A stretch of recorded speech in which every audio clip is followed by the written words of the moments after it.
క్షేత్ర మండలంలో కోట్లాది నక్షత్రాలుంటాయి. సాధారణంగా ఇవి తమ నక్షత్ర మండలానికే పరిమితమవుతాయి. కానీ కొన్ని మాత్రం నక్షత్ర మండలాల మధ్య తిరుగుతుంటాయి.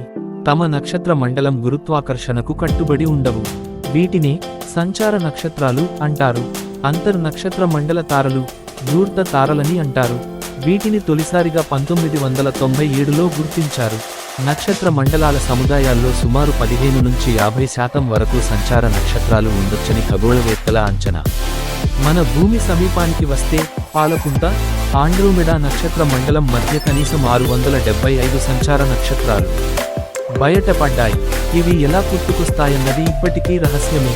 అయితే వీటి పుట్టుకకు సంబంధించి కొన్ని ఊహా సిద్ధాంతాలు లేకపోలేదు. 2. అంతకన్నా ఎక్కువ నక్షత్ర మండలాలు ఢీకొన్నప్పుడు కొన్ని నక్షత్రాలు వాటి నుంచి బయటపడి నక్షత్ర మండలాల ఖాళీలోకి వచ్చి ఉండొచ్చని కొందరు శాస్త్రవేత్తలు భావిస్తున్నారు. ఇవి చాలా చిన్న నక్షత్ర మండలాల్లో ఏర్పడటం వల్ల వాటి గురుత్వాకర్షణను దాటుకుని రావటానికి ఆస్కారం ఏర్పడుతుండొచ్చని అనుకుంటున్నారు. భారీ నక్షత్ర మండలాలు ఢీకొన్నప్పుడు గురుత్వాకర్షణ అస్తవ్యస్తం కావటంతోనూ కొన్ని నక్షత్రాలు బయటకు వస్తుండొచ్చనేది మరికొందరి భావన.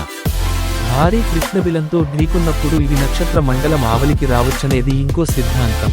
ఏదేమైనా స్థిరంగా ఉంటాయని భావించే నక్షత్రాల్లోనూ కొన్ని దారి తప్పటమనేది విచిత్రమైన విషయమే కదూ.